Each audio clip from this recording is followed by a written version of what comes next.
Hey, bonsoir à toutes et à tous, j'espère que vous allez bien et je vous souhaite la bienvenue ce soir pour me rejoindre dans une petite discussion de sport, hein. Donc comme on se lance ici, on va commencer à NFL parce que comme vous le savez, et si vous ne le savez pas, je suis ravi de vous passer la nouvelle, il y a eu la draft la nuit dernière, c'est-à-dire que les équipes NFL ont pu choisir leurs joueurs universitaires préférés en fonction de leur choix de draft, en fonction du moment où ils pouvaient choisir. Et on va repasser, on va se faire un léger récap, on va repasser tout ça. Et je vous cache pas que je suis super motivé à cette idée. Le premier round était super chouette. L'équipe que je préfère, à mon sens, a fait une super belle draft. J'aurais pas voulu que ça se passe différemment. Et il y a quelques équipes qui ont créé quelques surprises, comme chaque année. Donc je vous propose qu'on perde pas de temps, qu'on en discute en fait, tout simplement. Donc globalement, c'est souvent enfin, vous verrez comme souvent que les médias que j'utilise sont souvent les mêmes.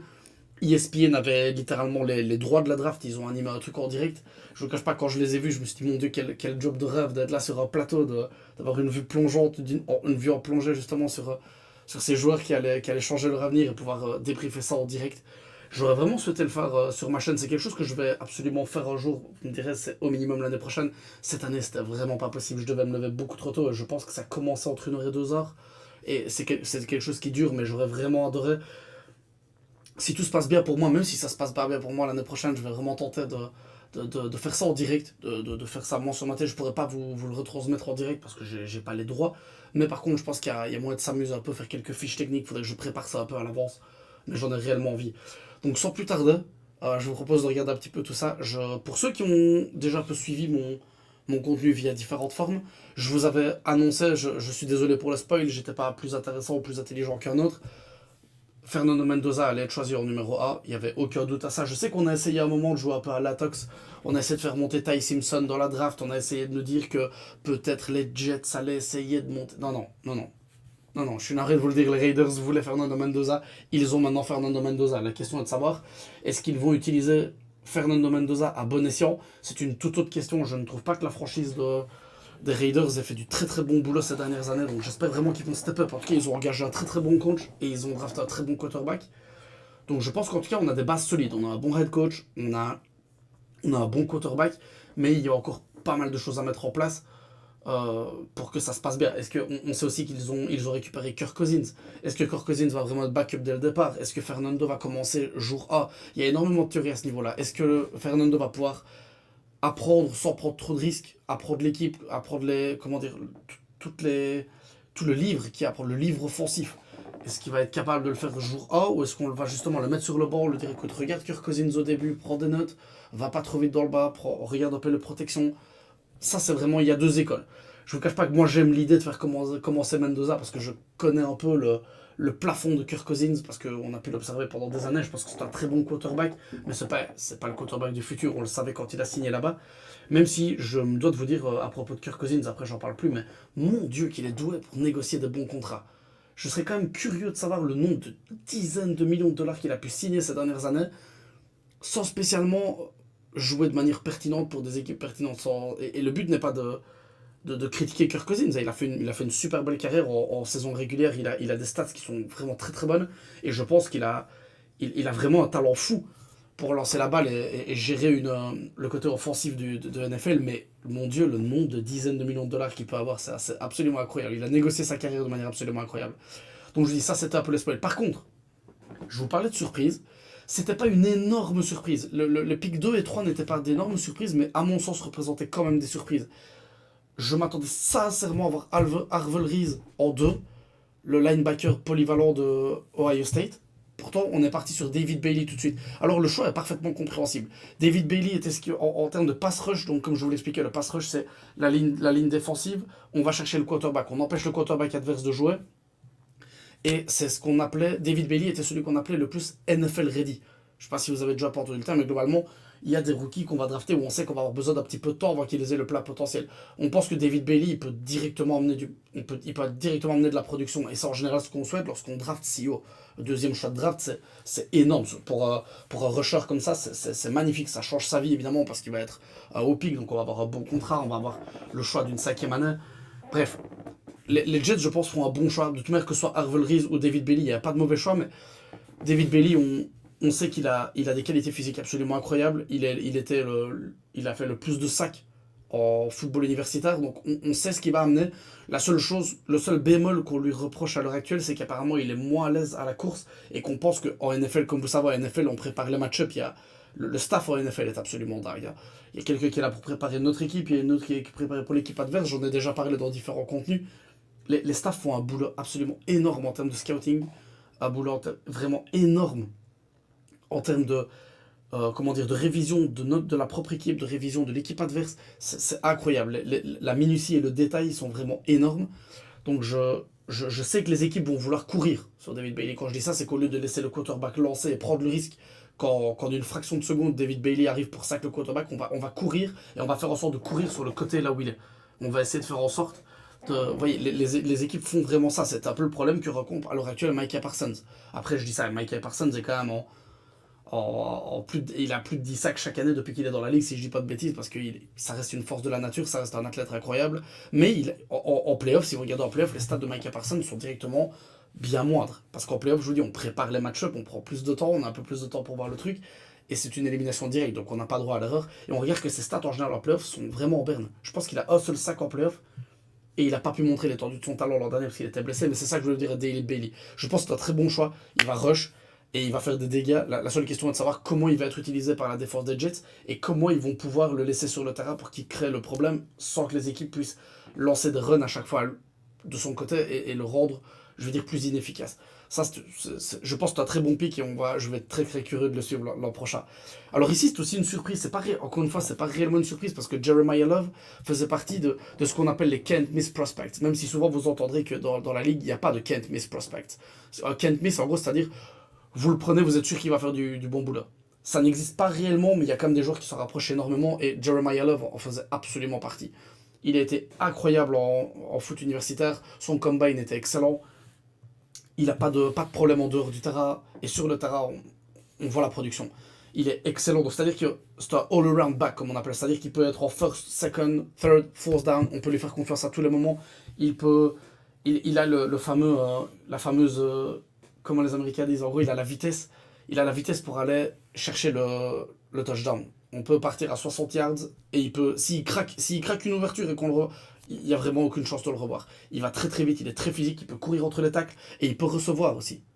C'est un truc qu'on commence à voir énormément. Les meilleurs running backs de la ligue en général sont multidimensionnels. C'est-à-dire qu'ils peuvent à la fois rush, ils peuvent rush de plusieurs façons possibles. Ils peuvent faire le power, ils peuvent faire la finesse, ils peuvent aller chercher entre les tacles. Et en plus de ça, ils peuvent se poser comme un receveur. C'est-à-dire qu'ils peuvent s'aligner comme un receveur et poser des mismatchs. Ça, j'en ai parlé de multiples reprises. Les équipes cherchent les mismatchs. Que ce soit du côté défensif ou offensif, on veut du mismatch. Et Jeremiah Love est un vrai problème à ce niveau. C'est un cauchemar pour les défenses adverses. Donc, je comprends l'idée du pick, sauf que il manque tellement de choses aux Cardinals. Ils ont tellement une demi-équipe pour le moment qu'effectivement, dans les places offensives, ils ont un tight end incroyable, ils ont des receveurs incroyables, ils ont déjà un bon running back. Ils ont vraiment une escouade offensive énorme. Mais il n'y a pas de quarterback. À l'heure actuelle, il n'y a toujours pas vraiment. Bon, je sais que pour le moment, on a un quarterback qui peut faire le boulot, mais c'est pas le quarterback du futur. On ne compte pas sur le futur dans la franchise. Je pense qu'il va sûrement jouer cette année en attendant de voir si l'année prochaine on peut avoir un quarterback ou non, ou on peut essayer de trade avec une équipe. Mais pour le moment, il y a toujours un point d'interrogation au niveau du quarterback. Et je me réjouis de voir ce que cette escouade de rêve va pouvoir faire avec un quarterback qui était à la base un backup. Je veux dire, il a fait une bonne fin de saison l'an dernier, mais ça reste un backup à la base. Je veux dire, sa carrière historiquement est une carrière de backup. Donc, est-ce qu'avec une escouade incroyable, il va quand même pouvoir faire des résultats? C'est ce que je leur souhaite, c'est ce que je souhaite à Jeremiah Love parce que je pense que c'est un excellent joueur. Donc, c'était un peu une surprise. Je m'attendais vraiment à un choix défensif plutôt qu'offensif ici, ou alors un choix qui permettrait, qui donne les fondations, vous comprenez? Le running back est une place incroyable que j'admire parce que c'est souvent ils font souvent des big plays, c'est des joueurs incroyables, surtout que maintenant ils peuvent autant se taper en tant que receveur qu'en tant que coureur. J'adore cette position, mais pour moi c'est une position entre guillemets un peu de luxe.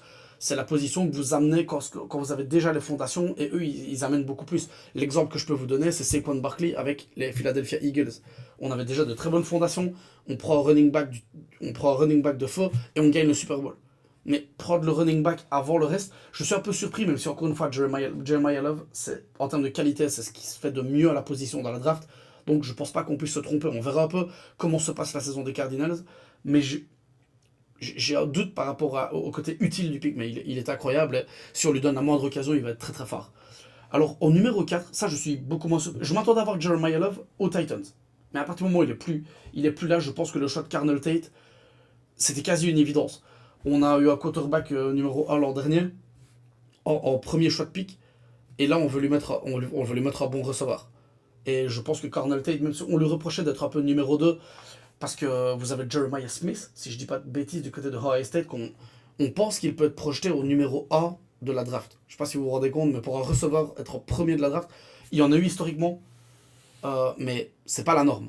Tellement ce Jeremiah Smith est incroyable, on en parle depuis, ça fait déjà bien 2 ans que j'entends parler de ce gars-là, apparemment il est exceptionnel.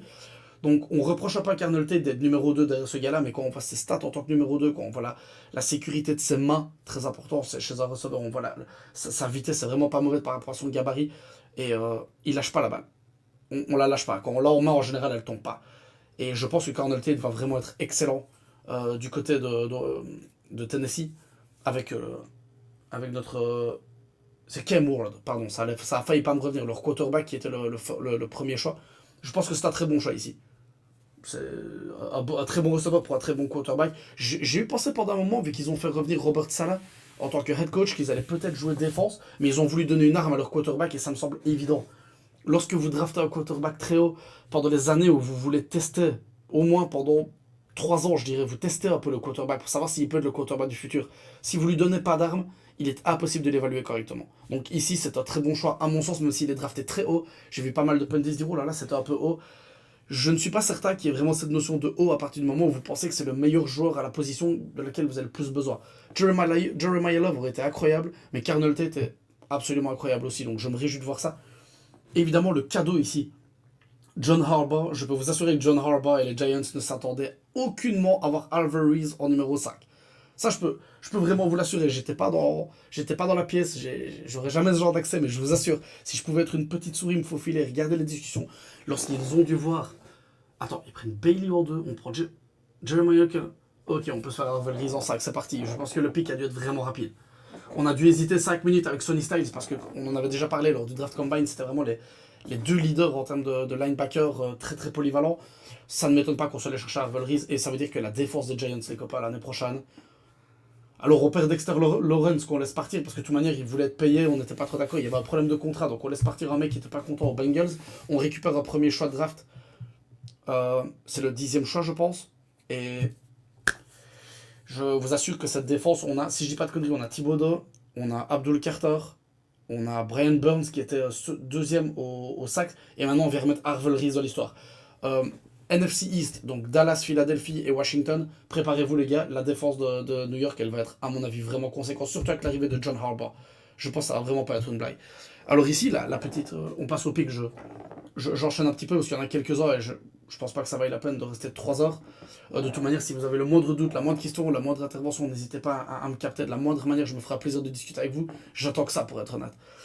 Ici, les deux petites flèches que vous voyez qui vont dans les deux sens, ça veut dire qu'il y a eu un trade.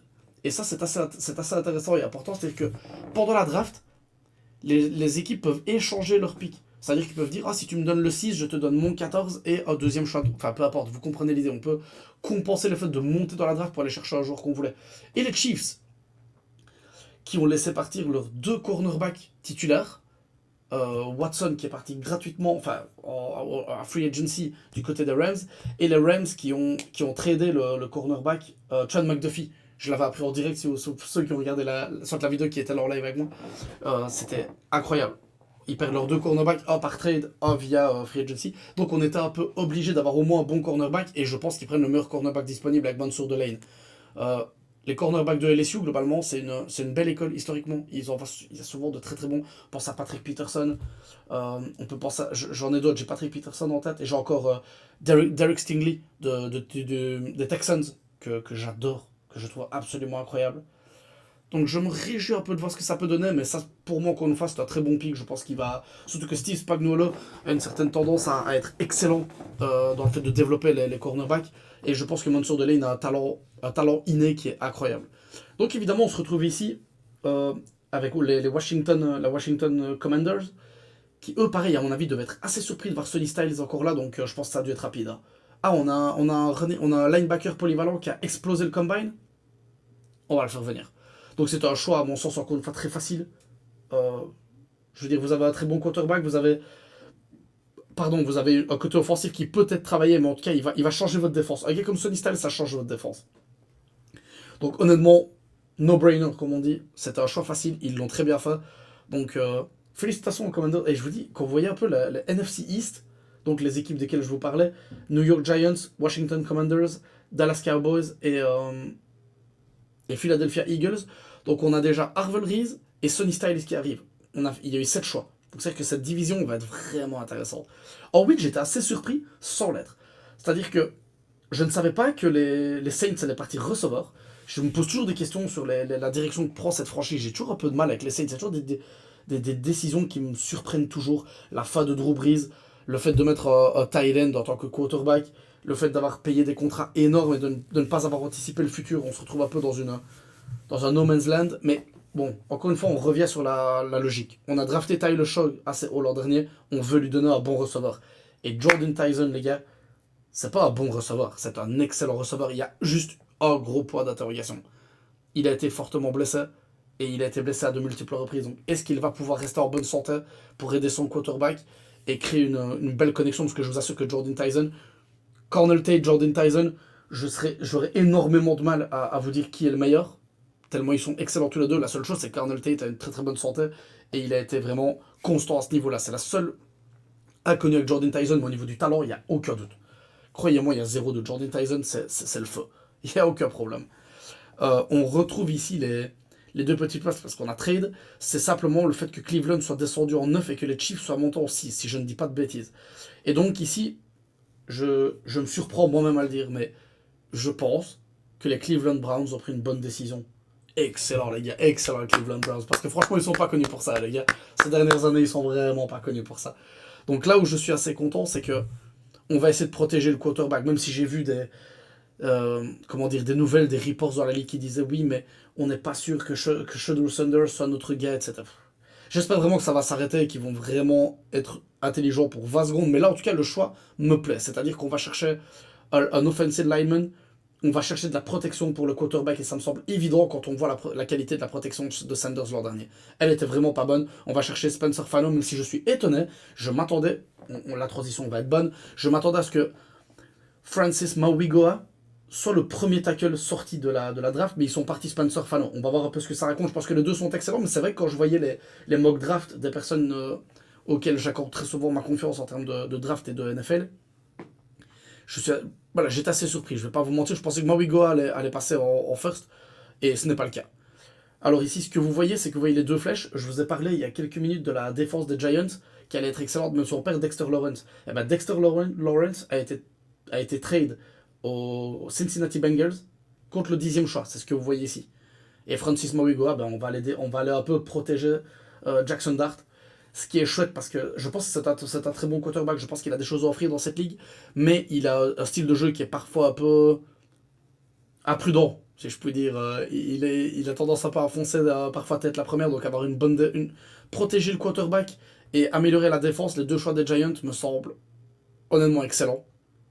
Je me réjouis de voir ce que ça va donner, mais on protège le quarterback et on améliore la défense avec un joueur très polyvalent qui va pouvoir vraiment changer les les différentes formations qu'on va mettre en place. La manière avec laquelle on va attaquer soit le quarterback, soit on va attaquer le milieu du terrain, ça va être absolument incroyable. Donc ça, je me réjouis vraiment de le voir. Alors ici, les gars, ça c'est grosse satisfaction parce que autant je ne suis pas un fan complètement fou des Dallas Cowboys où je pense que chaque année ils vont gagner le Super Bowl. Je suis un fan des Dallas Cowboys parce que j'adore leur quarterback. Et que quand j'ai commencé à fortement me pencher sur la ligue, c'est-à-dire vers 2015-2016, je suis tombé amoureux de leur équipe, j'ai adoré leur jeu, et j'avais envie de les suivre, et c'est comme ça depuis toujours, enfin depuis lors en tout cas. Et là, pour moi, ils prennent, je vous assure, un des 3 meilleurs joueurs de cette draft, je ne blague pas, tout, que ce soit offensif ou défensif. Caleb Downs, les gars, Quand j'ai vu que... Parce que vous voyez encore les deux petites flèches, ils sont montés d'un seul choix. Ils voulaient impérativement aller le chercher. Quand ils ont vu, eux aussi, ils ne s'attendaient jamais à l'avoir à ce poste-là, je pense. Je pense que le choix était rapide. Lorsqu'ils sont arrivés et qu'ils se sont dit, ok, il est encore là.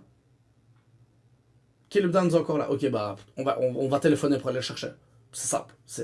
Ce joueur, à mon sens, est quasi le plus NFL ready. Il a été élu meilleur joueur défensif en foot universitaire.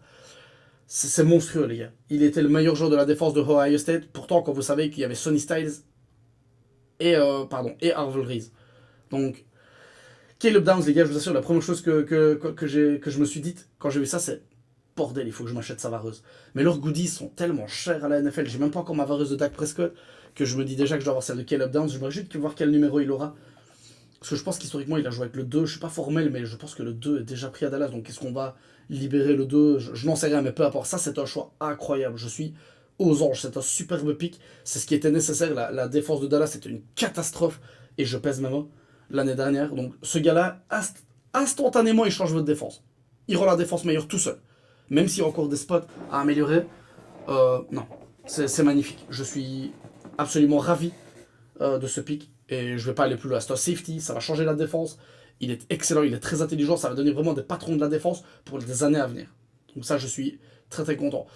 Miami, qui a reculé, a décidé de protéger son quarterback. Donc ils ont vendu toutes ses armes. On le sait, hein, on a drafté, on a trade, pardon, notamment Jalen Waddle, je vous en ai parlé, je l'ai appris aussi un peu en direct. C'est un excellent receveur et on le trade lorsqu'on fait venir un quarterback. Mais là, au moins, on va le protéger. Je pense que c'est un très bon choix. Je pense que Kaden Proctor est un très très bon tackle.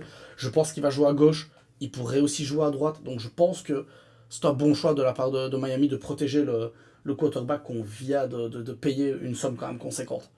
Alors ici, j'en avais parlé pour ceux qui ont vu le contenu d'une façon ou d'une autre. J'en avais parlé parce qu'il y avait un doute avec les Rams, c'était de savoir est-ce qu'ils vont chercher quelqu'un comme Kenyon Sadiq et ils partent all-in pour la saison. Et au fur et à mesure que j'ai parlé de ça, il y avait des rapports ou des news qui venaient qui disaient qu'ils pourraient déjà préparer le post-Matthew Stafford. Parce que vous savez que Matthew Stafford, il sort d'une saison MVP, donc je sais que ça peut sembler bizarre hein, comme pic, mais c'est magnifique, honnêtement, ce qu'ils viennent de faire.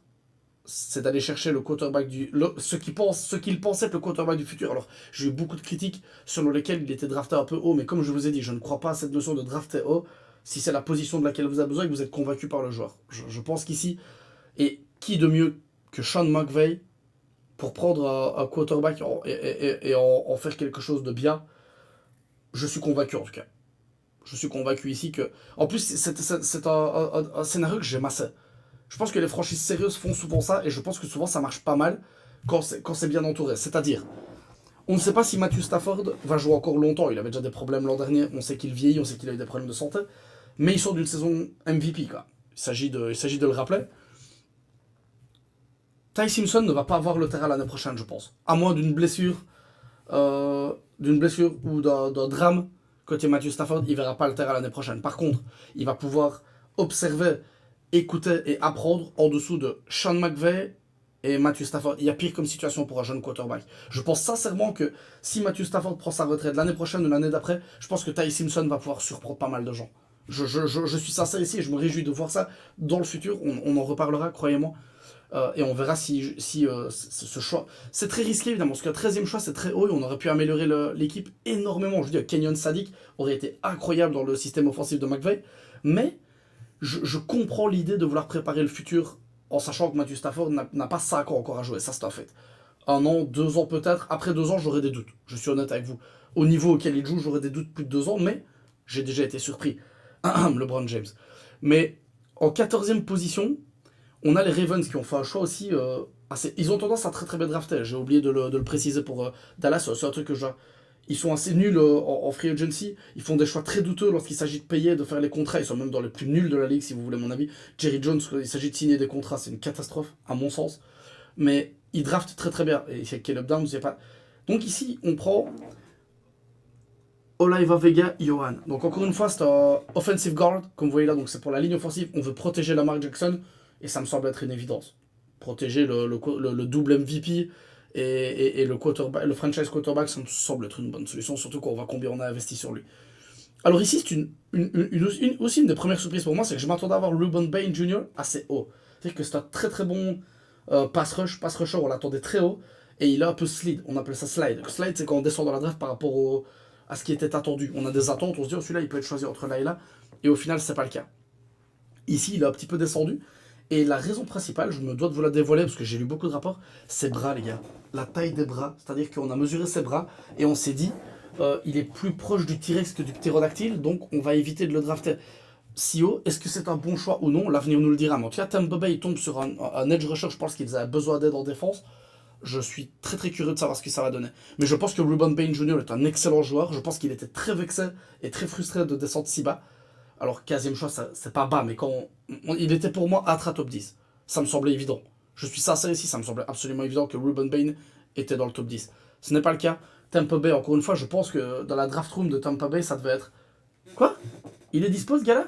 Ok, c'est bon, dis-leur qu'on est bon, on a déjà choisi. Honnêtement, ça a dû être super simple. Et je suis assez d'accord avec ça, pour être honnête avec vous. Et du coup, on verra ce qu'il peut donner, mais c'est un très bon pass rush, un problème de longueur de bras. Et on verra si c'est vrai ou pas, on verra l'année prochaine. Tout de même, on va regarder Baker Mayfield et les Bucks l'année prochaine, sans aucun problème. Les Bucks, pas de Milwaukee, mais de Tampa Bay. Ici, 16e place, on a les Jets, pas connus pour leur bon choix. Je pense que c'est un euphémisme. Je pense qu'on peut dire tranquille que les Jets, ils ne brillent pas par leur choix brillant en termes de création de roster. Mais ici, je pense que c'est un très bon choix. Je vous en ai parlé au 13, je le vois bien, c'est un tight end qui est quasi un receveur. C'est-à-dire qu'il a un corps assez énorme. Mais bon, je crois qu'il a couru 4-4 ou 40 yards. Je pense qu'il a des mains très très sûres. C'est qu'au niveau du bloc, c'est pas sa spécialité. Au niveau de l'aide, au niveau de la protection du quarterback, c'est vraiment pas sa spécialité. Mais par contre, quand il s'agit de créer des mismatchs, c'est un enfer, hein, je vous assure. Kenyon a dit que ça va être un enfer. Donc, encore une fois, la question que je me pose, c'est est-ce que Geno Smith va être au niveau? Geno Smith a été très bon quand il est arrivé, donc n'oubliez pas que c'est sa franchise de cœur. Hein. Geno Smith, il a été drafté là-bas, il a échoué là-bas avant d'avoir une seconde vie du côté des Seahawks et d'être ensuite envoyé du côté de Las Vegas au niveau des réseaux. Ça s'est très très mal passé. Est-ce que ça peut bien se passer? Je ne sais pas, mais en tout cas, les Jets ont des armes. Il n'y a pas de problème. Ils ont un très bon running back. Ils ont maintenant ils ont Garrett Wilson. Ils ont maintenant Kenyon Sadiq. Donc au niveau offensif, si ça marche pas cette année, il ne faudra pas se gourer sur le quarterback l'année prochaine. C'est tout ce que je veux dire, c'est qu'on commence à bien armer et on verra bien ce que ça peut donner. En 17e choix, les Lions vont protéger leur quarterback. Encore une fois, plutôt une bonne idée, parce ils sont connus pour ça, les Lions en général. Ils sont connus pour le fait d'avoir une très très bonne ligne offensive. Donc on va essayer de l'améliorer avec Blake Miller. J'ai pas lu énormément sur lui, mais chaque fois il était assez haut. Donc je pense que ça doit être assez sérieux et on va les défendre le quarterback. En 18e, les Vikings améliorent leur ligne défensive avec Caleb Banks de l'Université de Floride. Defensive tackle. Donc on va voir ce qu'on peut aller, chercher. On va créer une défense un peu plus solide. On a un coordinateur défensif qui est incroyable. Son nom ne me revient pas, mais il va finir par me revenir. Il était head coach à Miami. Oh mon dieu, ça me frustre quand ça arrive. Euh, Bref, je pense qu'ils vont avoir une très très bonne défense et ils veulent améliorer ça. On sait qu'ils viennent de signer Kyler Murray. Donc c'est vrai que je m'attendais peut-être à un peu d'aide offensive. Mais on va sur la défense sur ce choix-là. Donc évidemment, ensuite, il reste 6 tours pour améliorer le côté offensif ou continuer sur la défense. Donc croyez-moi, il y a énormément de discussions parce que c'est ce soir, littéralement ce soir, qu'il y a le deuxième round. Et je pense que le deuxième round et le troisième. En général, à partir du quatrième, c'est vrai que ça m'intéresse un petit peu moins. Je regarde toujours, évidemment, parce que j'aime bien savoir les équipes qui me plaisent le plus. Mais en tout cas, les 3 premiers rounds, vous savez que ça va être des gros joueurs. On va changer les équipes de manière significative. Donc je me réjouis de voir ça. Caleb Banks, en tout cas, un joueur que j'ai à chaque fois vu aussi assez haut dans les mock drafts. Il a l'air absolument excellent. Et on va avoir un joueur en plus pour cette escouade qui a fait tellement de mal avec le coordinateur. Excusez-moi, il faut que je cherche. Je suis vraiment navré.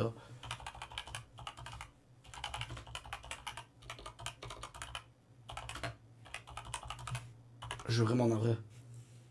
Brian Flores. Mon Dieu, comment ça a pu ne pas me revenir. Il était head coach à Miami, où ça s'est pas super bien passé. Et honnêtement, j'étais surpris qu'il reste coordinateur défensif ici j'allais dire à Minneapolis, mais au Minnesota, aux Vikings. Du coup, j'étais assez surpris parce qu'il est vraiment, vraiment, vraiment excellent. Largement reconnu pour la défense. Ouais. c'est clair. Et là, on lui a donné en gros, on lui a donné un jouet supplémentaire en la personne de Caleb Banks, et je pense qu'il va vraiment bien s'amuser avec, il va créer des mismatchs assez terribles, et je me réjouis de voir ça. Ça aussi c'est un choix assez intéressant en tant que franchise, parce que pareil, les Panthers sont pas vraiment connus pour leur meilleur choix en termes de création de roster, ces dernières années en tout cas, mais là on fait le choix, on se dit bon, on va donner... Bryce Young va être le quarterback, je pense, du futur, ça peut changer très vite en NFL comme vous le savez, mais là on veut protéger le quarterback, et je pense que c'est bon, parce que je pense qu'ils ont été vraiment... Il a été pas mauvais du tout, Bryce Young. Il a eu énormément de mal à se lancer. Mais encore une fois, petit gabarit, assez difficile. Mais je pense qu'il a une anticipation très bonne au lancer. Il est très précis. Et il peut créer. Donc, le fait de lui prendre Monroe Freeling, qui était un des tackles les mieux notés de cette draft, en tout cas, on assume la direction. Comprenez? On assume la direction que prend la franchise. Pour le moment, on ne cherche pas un quarterback. On va défendre le quarterback à l'heure actuelle, mais évidemment, tout peut changer. Hein.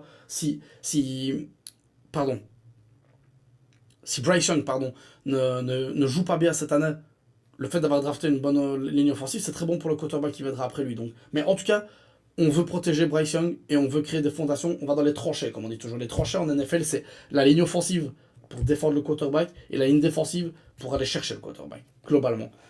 Ici, il faut que je vous en parle parce qu'il y a les deux petites flèches. À la base, Dallas avait le 20e choix, mais comme ils ont trade 2 choix du 5e tour pour aller chercher Caleb Downs, ils ont récupéré 2 choix du 4e tour pour redescendre, comme vous voyez ici au 23e. Il y a une scène qui s'est déroulée, les gars, j'avais jamais vu ça de ma vie. C'était assez incroyable. Donc, première chose, Mekhi Lemon, c'est un des meilleurs receveurs de cette cuvée.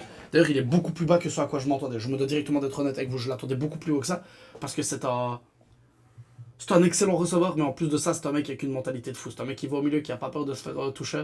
Il a pas peur de se faire cogner par le premier qui arrive. Je vous assure, c'est vraiment une mentalité. Moi, j'adore cette mentalité-là. Et le fait qu'il se retrouve à Philadelphie est une bonne ou une mauvaise nouvelle. Une bonne nouvelle pour la Ligue, mauvaise nouvelle pour les fans de Dallas ou les fans de la NFC East, parce que je pense qu'il va être vraiment excellent. C'est le genre de mentalité que vous voulez avec Jalen Hurts. Il n'y a aucun doute là-dessus. Mais la scène de laquelle je voulais vous parler, c'est que comme vous pouvez le voir, il y a aussi le 21e choix. Et lorsque Dallas est censé être au 20e choix, on sait que Dallas ne va pas drafter un receveur. On le sait. Je veux dire, on sait que Dallas va aller défense, mais en plus de ça, on a CeeDee Lamb, on a George Pickens. On va pas c'est vraiment pas le moment de drafter un receveur à l'heure actuelle. C'est vraiment pas l'objectif, et on le sait globalement. Donc, les Steelers, parce que quand vous avez les joueurs dans la draft room, en général, les équipes les appellent avant d'annoncer le choix de manière officielle. Pour leur dire, hey, on est un tel. Si vous avez jamais vu ça, c'est assez marrant pour regarder. Il y a les réactions des fois. Soit ils sont en famille, soit ils sont dans la draft room. C'est absolument incroyable à voir. Et là, vous voyez que Mekhi Lemon est au téléphone avec les Steelers. Parce qu'on sait que Dallas ne va pas le prendre, donc ils prennent les devants. Et ils disent à Mekhi Lemon, hey, mec, on va venir te chercher. Ce qui est un très bon choix pour Pittsburgh, soit dit en passant. Et là, les Eagles ont décidé de faire affaire avec les Cowboys. Ils ont téléphoné aux Cowboys, qui sont leurs rivaux directs, et du coup, ils leur ont bien dit, bon, nous, on veut aller chercher ce receveur-là, donc Dallas se dit, bah, tu sais quoi, on va prendre vos deux choix du 4e round, parce qu'on va en perdre 2 de 5, donc on va équilibrer un peu notre draft, et le gars qu'on veut, et on va y arriver plus tard, n'est de toute manière pas sur la liste des autres équipes pour le moment. Donc Mekhi Lemon est au téléphone, en train de dire, ok, super, je vais jouer à Pittsburgh, et à un moment, vous voyez sa action, il dit, mais attendez, pourquoi est-ce que Philadelphie est en train de venir?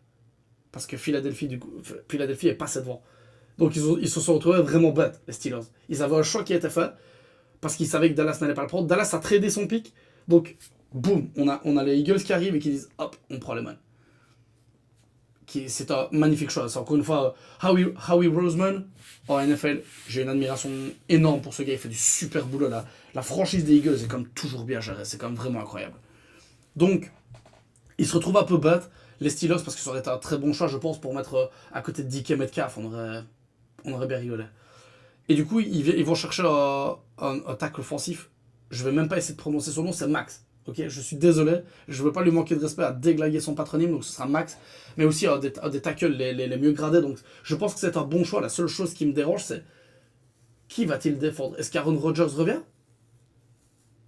Est-ce qu'on a un plan pour le quarterback ou non? J'ai un peu de mal, j'ai vraiment un peu de mal à ce niveau-là. Je me réjouis de voir ce que ça va donner l'année prochaine, parce que il n'y a plus Mike Tomlin, je pense. Si je dis pas de conneries, Mike Tomlin n'est plus le coach. Donc, vraiment, ça va être un rebuild complet côté Pittsburgh, et je me réjouis de voir comment ils vont faire. Mais choisir un bon joueur de la ligne offensive ou défensive, c'est les fondations. Ce sont vraiment les fondations d'une équipe. Donc, je comprends l'idée. Je pense que c'est un bon choix. Je pense qu'il est vraiment excellent et qu'il est bas. Je m'attendais à l'avoir plus haut aussi. Mais je vous dis ça d'un jour sur deux pour le moment. Donc, c'est vrai qu'on peut pas. Tout le monde ne peut pas être dans le top 10. On peut pas avoir 20 joueurs dans le top 10, c'est mathématiquement impossible. Donc, ici, on va au deuxième choix vers les Chargers qui vont chercher Hakim Mezidor, qui est un edge où globalement on a encore Jim Harbaugh, je vais parler de John qui est au New York Giants, de Jim qui est là-bas. On va chercher un edge. Je suis assez surpris, c'est vrai que je m'attendais à un autre pick.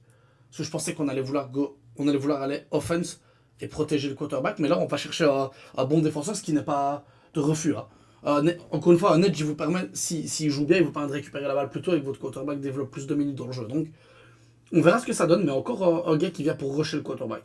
Littéralement. Un gars qui vient pour saquer du quarterback. Donc, on va voir. Encore une fois, il avait une très bonne note. Donc, je pense que c'est un bon pick.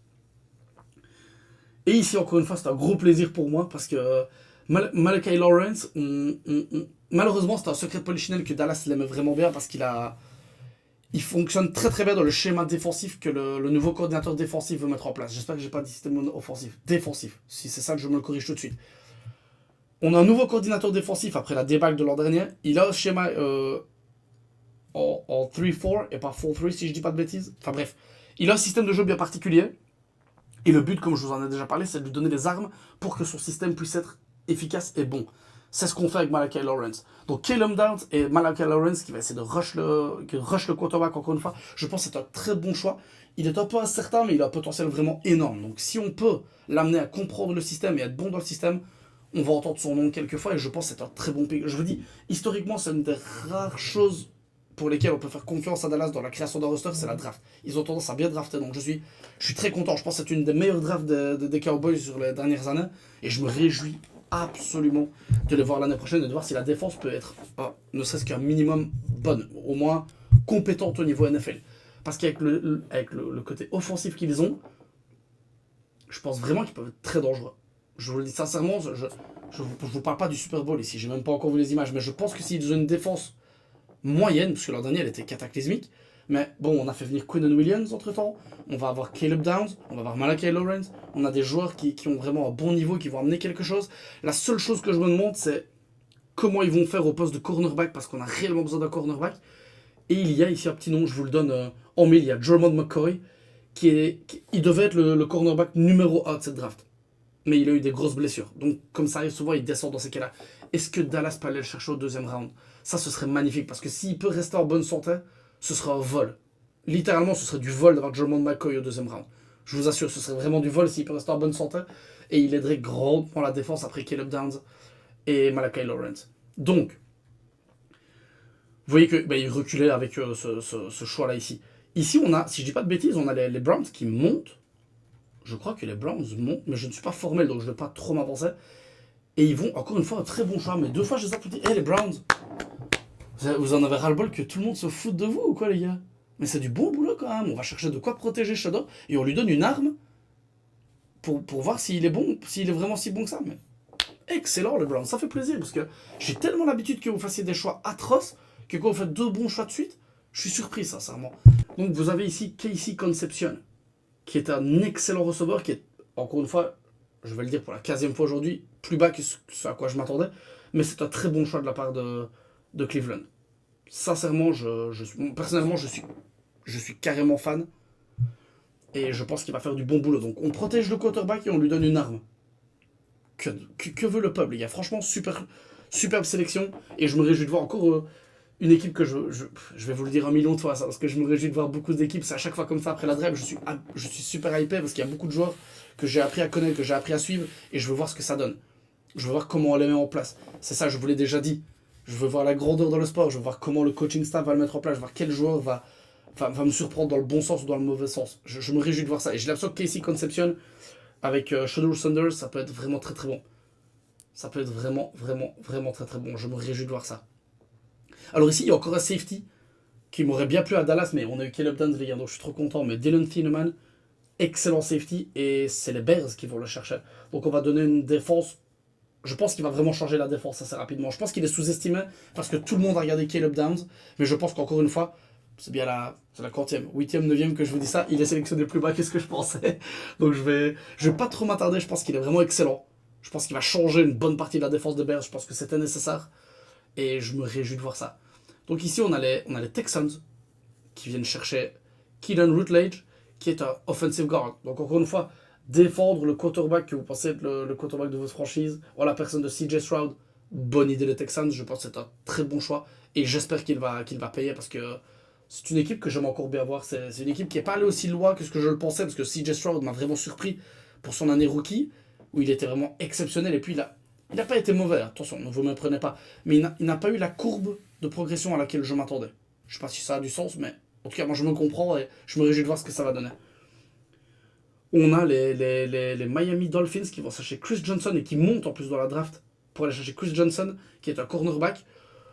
À les défenses, pourquoi pas. C'est vrai qu'encore une fois, après toutes les armes qu'on a enlevées au quarterback, je m'attendais peut-être à ce qu'on aille offense.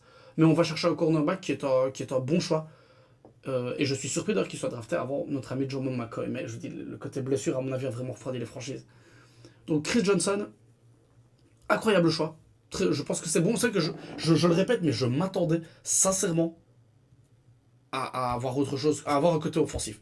Peu importe, on verra ce qu'il amène l'année prochaine. Et je me réjouis pour lui. Et oui, je les félicite tous. Félicitations les copains, félicitations les gars d'avoir été tradés. C'est pour la majorité d'entre eux, pour l'écrasante majorité d'entre eux, voire l'entièreté, l'intégralité d'entre eux. C'est un rêve, les gars. C'est la consécration d'autant d'années de travail, d'autant d'années de doute, d'autant d'années de tout ce que vous pouvez imaginer. C'est magnifique. Ça me donne chaque fois la chair de poule. Parce que ces mecs font ce que j'ai jamais pu faire. Je vous l'ai déjà dit, je le répète. J'ai jamais pu faire ça. Mais donc, comment dire, je me réjouis pour eux, j'ai le rush pour eux. Même si, bon, au final, je reste dans mon petit bureau, je reste dans ma petite vie qui me convient très très bien. Et eux, ils vont pouvoir aller faire des grandes choses dans un sport international et incroyable, dans des équipes magnifiques. Enfin, je suis vraiment très content et ça me fait toujours plaisir de voir l'émotion des gars qui sont draftés parce qu'il y a tellement qui doit se passer dans leur tête à ce moment-là, il y a tellement de choses. Et c'est magnifique, ça me fait trop plaisir. Donc on continue ici avec un choix qui est, à mon sens, un excellent choix, mais encore une fois, je pense que c'est une franchise qui est bien gérée. Je pense qu'ils font souvent des bons choix. Si vous vous souvenez, si vous avez eu l'occasion de regarder mon analyse du Super Bowl, qui était, je pense, un de mes tout premiers lives, si pas mon premier live. Déjà, merci à vous d'être venu en live et merci à vous d'avoir maté les vidéos. Mais on s'est rendu compte que la défense des Seahawks a juste harcelé Drake May tout le match. Ils l'ont pourri. Donc qu'est-ce qu'on fait? On va chercher un offensive tackle et on va chercher un membre de la ligne offensive pour défendre Drake May. Drake May, c'est le quarterback du futur, je pense que c'est assez clair. Et on veut le défendre à tout prix. Donc on va chercher Caleb Loumou. Je me réjouis de voir ça. Je me réjouis de voir ce qu'il peut amener. Je me réjouis si on peut. Parce que je pense qu'avec une bonne protection et le système offensif de Josh McDaniels, je commence à me. Il y a trop de Mac, il y a trop de Mac, les gars. Il y a trop de McDonald's pour le moment. C'est un peu fou. Mais c'est Josh McDaniels. Allez, je vérifie vite fait, sinon ça va m'empêcher de dormir.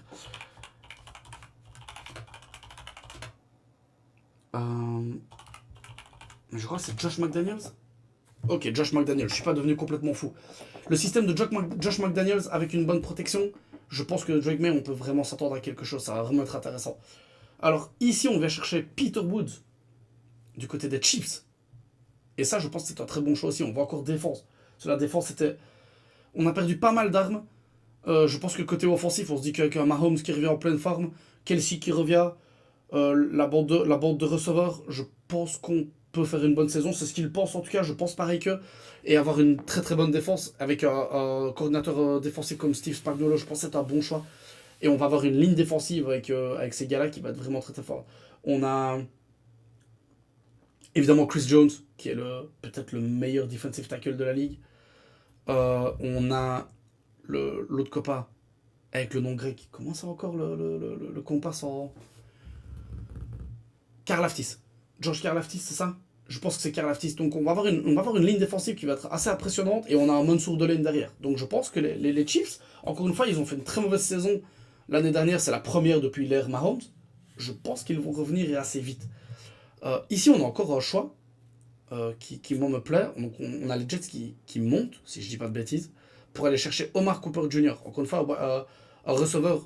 Lui, par contre, je ne m'attendais pas spécialement à le voir plus haut. Je m'attendais entre la 25e et la 32e place, parce que je pense qu'il est bon, mais je pense qu'il y avait meilleur que lui à la position. Mais encore une fois, c'est un très très bon receveur. Mais j'espère sincèrement que l'expérience Geno Smith va fonctionner parce que sinon on aura drafté pas mal d'armes et on n'a toujours pas répondu à la question la plus importante, c'est-à-dire le quarterback. Je suis désolé les gars, c'est la question la plus importante au NFL, c'est le quarterback. Donc si ça marche avec Geno Smith, alors là les gars, Geno Smith il se retrouve avec une escouade offensive absolument énorme. En tout cas, on ne pourra pas reprocher aux Jets de ne pas avoir donné toutes les chances à Geno Smith d'être incroyable. Ça, Geno Smith pourra pas dire oh j'ai pas eu d'aide, j'ai pas eu ce qu'il me fallait. Non, non. Le mec il est bourré d'armes. Faut appeler un chat un chat. Je pense que c'est assez clair. Donc, on arrive au 31 avec les Titans, qui vont chercher Keldrick Falk, qui est assez bon aussi. Hein. C'est aussi un nom que j'ai toujours vu au premier round, donc il est là où il doit être. Et ça, c'est un choix qui est typique Robert Saleh. Vous voyez ce que je veux dire? Ça, c'est un. Je vois le head coach qui a dit ah, bon, là, il faut aller me chercher. Je vous ai fait plaisir, je suis allé chercher un super receveur. Maintenant, il faut quand même que je beef up un peu ma défense. Et je pense que Keldrick Falk est un très bon choix. Et je me réjouis de voir. Je me réjouis de voir ce que ça va donner à ce niveau-là. Ça, c'est incroyable. Je suis. Encore une fois, je me réjouis de voir ça. Quand il y a un nouveau head coach, un quarterback qui est dans les 3 premières années, qui a des choix comme ça, c'est des équipes que j'aime bien. Pourtant, je vous assure que les Tennessee Titans, c'est vraiment une des franchises à la base. Je m'en moque un peu. C'est pas du tout ceux que je préfère regarder, mais là, il y a un nouveau head coach, il y a un quarterback en deuxième année à qui on a donné une arme offensive. Je serais quand même curieux d'aller jeter un œil, je vous le cache pas. Et en dernier choix, parce que les Seahawks, comme vous le savez, sont champions en titre, c'est un choix assez simple, vu qu'ils ont dû lâcher Kenneth Walker aux Chiefs, qui est parti en free agency parce qu'il ne pouvait pas payer tout le monde. On va chercher Jodarian Price, qui, si vous avez fait attention, je ne sais pas si vous avez fait attention ou si vous le saviez avant, c'est tout à fait possible, il est à la même fac que notre ami Jeremiah Love. Vous voyez, Notre-Dame, pour les francophones. L'héritage francophone aux États-Unis est encore bien vivant, les gars. Notre-Dame. Du coup, on a Jeremiah, donc le duo de running back a été drafté au premier round. Ça, c'est assez incroyable. Vous imaginez, vos deux running backs qui sont au premier round, c'est magnifique. Et c'est un choix qui se justifie carrément. On perd Kendrick Walker, on veut récupérer comme un running back, et je pense que Jodarian Price, à cet endroit-là en termes de draft, il va avoir une bonne production. La seule question, je vous en avais parlé, maintenant que Clint Kubiak est aux Raiders, est-ce que les Seahawks vont être capables d'avoir un coordinateur offensif d'un niveau, je ne vais pas dire semblable, mais en tout cas d'un bon niveau qui permette à la franchise de continuer sa marche en avant.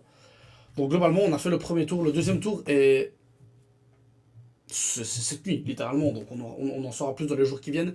Je ne sais pas du tout comment je vais pouvoir couvrir ça, mais on va essayer d'y jeter un oeil. Peut-être que je ne ferai pas tout le round comme je vais te faire là, parce que ça prend quand même beaucoup de temps et que c'est du contenu qui est assez long. Et je pense qu'à part les gens qui s'y intéressent sincèrement, c'est compliqué de regarder 30-40 minutes. En tout cas, pour ceux qui sont venus, qui regarderont après, je vous remercie une nouvelle fois. Je fais ce que je peux pour que ce soit aussi cool. Et moi, ça me passionne et ça me rendrait que je pourrais en parler des heures. Mais le but, c'est d'avoir aussi quelque part un auditoire. Si c'est pour parler tout seul, j'ai pas besoin de me filmer, je le fais déjà tous les jours. Mais en tout cas, c'est un plaisir de suivre ça. J'espère que ça vous a plu aussi. J'espère que vos équipes ont fait les bons choix. Et si vous aviez un moindre retour par rapport à ça, c'est-à-dire est-ce que vous aviez une équipe de cœur et vous vouliez un choix, est-ce que vous pensez qu'il y en a qui a ce lead, est-ce que vous pensez qu'il y en a qui étaient trop. Comme d'habitude, les gars, revenez-moi, je me ferai plaisir d'en discuter avec vous. Le but de cette chaîne est de discuter avec vous de sport et de Pokémon. Dans les médias ici, on parle de sport. Et ça me ferait très plaisir. Je suis très très content de ce premier round parce que, comme je vous l'ai dit, et d'ailleurs, ça me fait plaisir, je vais lire ici que Ryan Clark, ancien joueur des Steelers et pundit sur ESPN, dit que globalement, que le premier round des Cowboys était un home run. Donc le home run, c'est comme au baseball, vous frappez la balle, elle va en dehors du terrain et vous scorez le point directement. Ben, je pense que c'est la même chose. Je pense que c'était excellent. Excellent premier choix, donc premier round, pardon. Donc, je m'en réjouis, je suis assez content. Et il y a beaucoup de joueurs que j'adore et je me réjouis de voir parce qu'ils sont draftés dans des franchises qui sont pertinentes et qui, je pense, vont bien les développer. Ça aussi, c'est un gros motif de réjouissance.